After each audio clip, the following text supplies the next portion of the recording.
नमस्कार दोस्तों, एक बार फिर से आप सभी का आपके अपने चैनल विकास ई न्यूज़ पर बहुत बहुत स्वागत है। काफ़ी सारे कैंडिडेट्स के बार बार मैसेज आ रहे हैं कि सर अब 2024 चल रहा है, इस 2024 में एएनएम एडमिशन के फॉर्म कब भरे जाएंगे, फॉर्म कब निकलेंगे, किस महीने में ये फॉर्म भरे जाएंगे, फॉर्म हमें कहाँ से मिलेगा और फॉर्म को हमें किस प्रकार से भरना होगा, ये सारी जानकारी आप हमें बता दीजिए। क्योंकि जो चैनल पर पुराने कैंडिडेट जुड़े हुए हैं, जो कैंडिडेट जिन्होंने चैनल को पहले से ही सब्सक्राइब करके रखा है, उनको तो सारी जानकारी मालूम है क्योंकि काफ़ी सारे वीडियोज़ इस चैनल पर अपलोड किए गए हैं।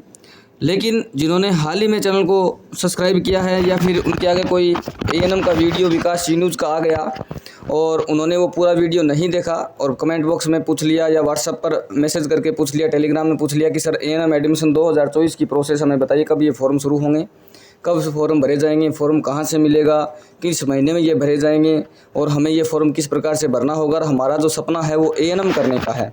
गवर्नमेंट कॉलेज से यदि आपका एडमिशन एएनएम में हो जाता है तो आपकी फ़ीस जो है वो 1 रुपया भी नहीं लगती, बिल्कुल निःशुल्क आपकी एएनएम होती है। और काफ़ी सारे बच्चे जो है वो एएनएम इस वक्त कर भी रहे हैं। गवर्नमेंट ने इतनी सुविधा दे रखी है कि जिन बच्चों को फाइनेंशियली थोड़ी समस्या होती है और नर्सिंग सेक्टर में जाने का सपना होता है, वो बेस्ट टू बेस्ट अपना एएनएम कोर्स जो है वो सिलेक्ट कर सकते हैं। उसमें आपका 2 वर्ष का एएनएम कोर्स बिल्कुल फ्री रहता है। आगे वीडियो शुरू करें उससे पहले जिन्होंने भी चैनल को सब्सक्राइब नहीं किया वो सब्सक्राइब कर दीजिए, बेल आइकन प्रेस कर दीजिएगा और वीडियो को लाइक ज़रूर कर दीजिएगा। विकास ई न्यूज़ को एक बार सब्सक्राइब आप कर देंगे तो आने वाले वीडियोज़ की सारी नोटिफिकेशन जो है आपको सबसे पहले ही मिल जाएगी और किसी प्रकार का वीडियो जो है आपसे छूटेगा नहीं। आप आने वाले समय में जो भी इन्फॉर्मेशन होगी वो इस चैनल पर आसानी से देख पाएंगे क्योंकि नोटिफिकेशन आपको यूट्यूब खुद भेज देगा वीडियो अपलोड होते ही। अब अगर एएनएम की मैं बात करूँ तो एएनएम जो है वो एक नर्सिंग कोर्स है। पूरी जानकारी आपको इस वीडियो में मिल जाएगी। एक नर्सिंग कोर्स है। काफ़ी सारे कैंडिडेट्स का नर्सिंग करने का सपना होता है, एएनएम करने का, जीएनएम करने का, बीएससी नर्सिंग करने का, लेकिन पैसे की जो समस्या है वो कहीं ना कहीं बाध्यता बन जाती है। तो उन कैंडिडेट्स के लिए एएनएम सबसे बेस्ट कोर्स है। अब एएनएम यदि आप कर लेते हैं तो ऐसा नहीं कि जॉब आपकी तुरंत ही लग जाएगी।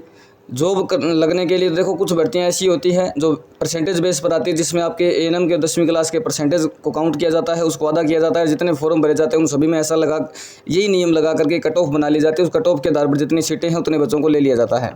लेकिन कुछ भर्तियों में एग्जाम होता है तो एग्ज़ाम के लिए तो आपको दिन रात मेहनत करनी पड़ेगी, अच्छे से पढ़ना पड़ेगा, वो भी बात है।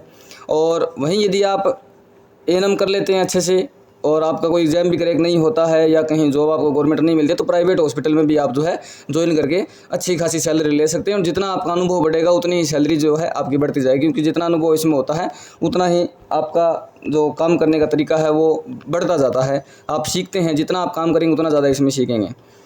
और ये जो कोर्स है वो 2 वर्ष का एक कोर्स होता है। इसके बाद इस कोर्स को कौन कौन कर सकते हैं? इस कोर्स को कम से कम 12वीं पास कैंडिडेट जो है होना चाहिए। माफ़ी चाहूँ, ये लिख दिया 12वीं पास कोई भी कैंडिडेट इस कोर्स को कर सकता है। 12वीं से अगर आपने आगे भी पढ़ाई कर रखी है तो भी आप इस कोर्स में अप्लाई कर सकते हैं। और इसमें सिर्फ महिला जो कैंडिडेट है वही भाग ले सकते हैं। पुरुष के लिए एएनएम नहीं बना है। पुरुष के लिए जीएनएम आप कर सकते हैं, पुरुष कैंडिडेट बीएससी नर्सिंग कर सकते हैं। इसके अलावा फार्मा, डी फार्मा, काफ़ी सारे नर्सिंग कोर्स होते हैं, वो भी आप भाग ले सकते हैं। लेकिन जो एएनएम कोर्स बना हुआ है वो सिर्फ और सिर्फ महिलाओं के लिए है। इसमें अन्य कोई कैंडिडेट महिलाओं के अलावा दूसरा भाग नहीं ले सकता। और इसमें क्या करना होता है, ये फॉर्म निकलते हैं ऑफलाइन फॉर्म का मतलब ये होता है कि कुछ तो ऑनलाइन फॉर्म होते हैं जिसे आप कंप्यूटर की सहायता से ऑनलाइन भर देते हैं, बाद में आपका एग्जाम वगैरह होता है या एग्जाम नहीं होता तो डायरेक्ट मेरिट लिस्ट बन जाती है।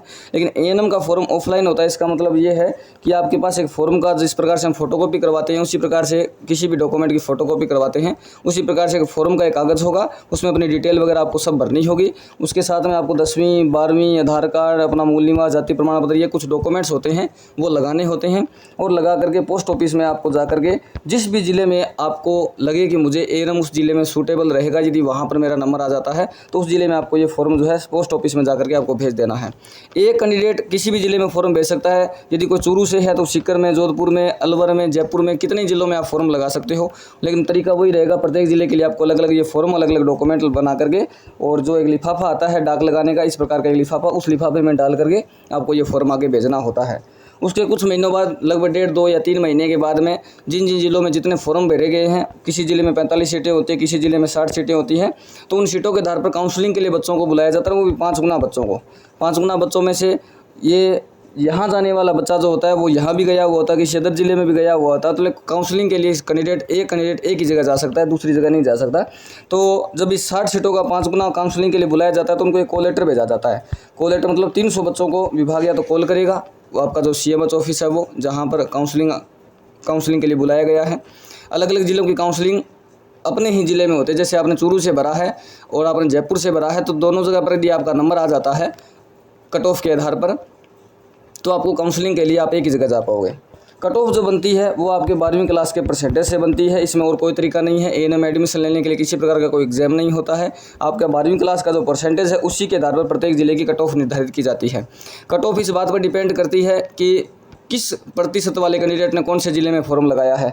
मान लेते हैं ये चूरू ज़िला है, यहाँ पर 45 सीटें हैं, अब 60 हैं 45 है, वो अलग अलग ज़िलों में अलग अलग सीटें, कहीं 60 है कहीं 45 है, इस प्रकार से।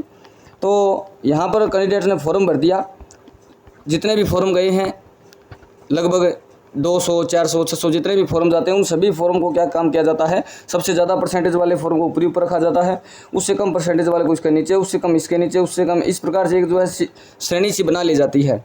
अब 45 का 5 गुना जो होता है इनको बुलाना होता है, मतलब कि 225 कैंडिडेट को बुलाना होता है, तो ऊपर से 200 जो 25 कैंडिडेट होंगे वही कैंडिडेट लिए जाएंगे, बाकी कैंडिडेट इस जिले में काउंसलिंग के लिए नहीं बुलाए जाएंगे। तो जो 225वां कैंडिडेट होगा उसका प्रतिशत 12वीं क्लास का कितना है वो देख करके आपकी कट ऑफ जो निर्धारित कर दी जाती है। इसके बाद जब आप वहाँ डॉक्यूमेंट्स लेकर के काउंसलिंग करवाएंगे तो फाइनल सिलेक्शन तो वहाँ पर 45 का ही होना है, लेकिन इन 225 में वहाँ मुश्किल से 50 या 60 कैंडिडेट जाते हैं, क्योंकि इन 225 में काफ़ी सारे कैंडिडेट ऐसे होते हैं जो किसी अलग ज़िले में चले जाते हैं। किसी ने 2 फॉर्म भरे होते हैं, किसी ने 4 भरे होते हैं, वो अलग अलग ज़िलों में चले जाते हैं।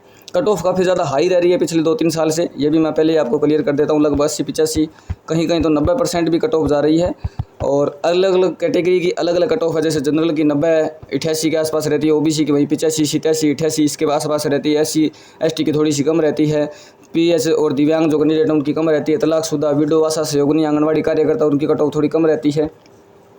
तो यहाँ पर 50-60 जब मुश्किल से पहुँचते हैं तो सिलेक्शन तो फाइनल जो कॉलेज मिलनी है, जो सीट मिलनी है वो तो 45 को ही मिलनी है। तो बाकी के जो कैंडिडेट बचेंगे 45 को लेने के बाद उनको बोल दिया जाएगा कि आपका A&M में सिलेक्शन नहीं हुआ है, या फिर इनके डॉक्यूमेंट ले लिए जाएंगे 45 बच्चों के। इनमें से कोई बाद में यदि 10 दिन बाद या 5 दिन बाद ऐसा मना कर देता है कि सर मेरा एडमिशन कैंसिल कर दीजिए, तो यहाँ से जो बच्चे गए थे एक एक्स्ट्रा बच्चे को ले लिया जाता है, मतलब सीटें पूरी कर दी जाती है। इनमें 2-3 बच्चों को वेटिंग लिस्ट में रख दिया जाता है, ताकि कोई बच्चा यदि बीच में छोड़ कर चला जाए तो किसी दूसरे बच्चे को वो अवसर दे दिया जाए।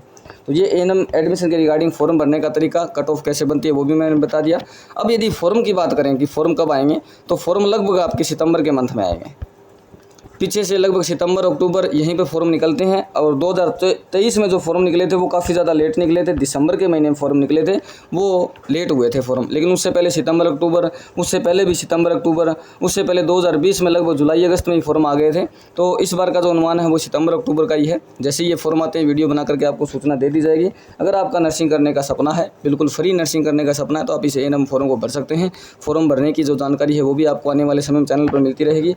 फॉर्म कब निकलेंगे ये मैंने बता दिया, किस महीने में निकलेंगे ये बता दिया। A&M फॉर्म कहाँ मिलेगा आपको? A&M फॉर्म इसी यूट्यूब चैनल पर मिल जाएगा, विकास न्यूज़ पर ही। जो व्हाट्सअप ग्रुप है वहाँ मिल जाएगा। व्हाट्सअप पर अगर आप मैसेज करोगे, अभी नहीं है, जब आएगा तब की बात की जा रही है। और टेलीग्राम ग्रुप में भी आपको प्राप्त ये फॉर्म हो जाएगा। फॉर्म को कैसे भरना होता है वो आपको उसी समय बता दिया जाएगा वीडियो बना करके, कि फॉर्म आपको कैसे भरना है, किस प्रकार से आगे भेजना है। पूरा का पूरा लाइव प्रूफ जो है, मैंने काफ़ी सारे वीडियो जो बना रखे हैं पीछे के जो फॉर्म निकले थे उन्होंने पूरा लाइव प्रूफ दे रखा है, कैसे भरना होता है, कैसे आगे भेजना होता है। सभी बच्चों ने अच्छे से समझ करके, और एक ही वीडियो, किसी और चैनल को उन्होंने ना तो फॉलो किया। जिन बच्चों ने विकास न्यूज़ को फॉलो किया, जिन बच्चों ने विकास न्यूज़ को फॉलो करके A&M एडमिशन वाले फॉर्म भरे, उनको किसी दूसरे चैनल को देखने की आवश्यकता नहीं पड़ी। तो ये है A&M एडमिशन 2024 के बारे में जानकारी। मिलते हैं नए वीडियो में नई अपडेट के साथ। और जैसे ही कोई सूचना मिलती है, आपके मन में कोई सवाल है, कोई डाउट है, तो कमेंट बॉक्स में पूछ सकते हो, या फिर हमारे व्हाट्सअप नंबर पर पूछ सकते हो 74 1300 और 37 और 49। इस नंबर पर भी आप हमें व्हाट्सअप मैसेज करके कोई सवाल अगर आप पूछना चाहें तो पूछ सकते हैं। ठीक है, मिलते हैं नई वीडियो नई अपडेट के साथ। चैनल को सब्सक्राइब कर दीजिएगा। Thank you.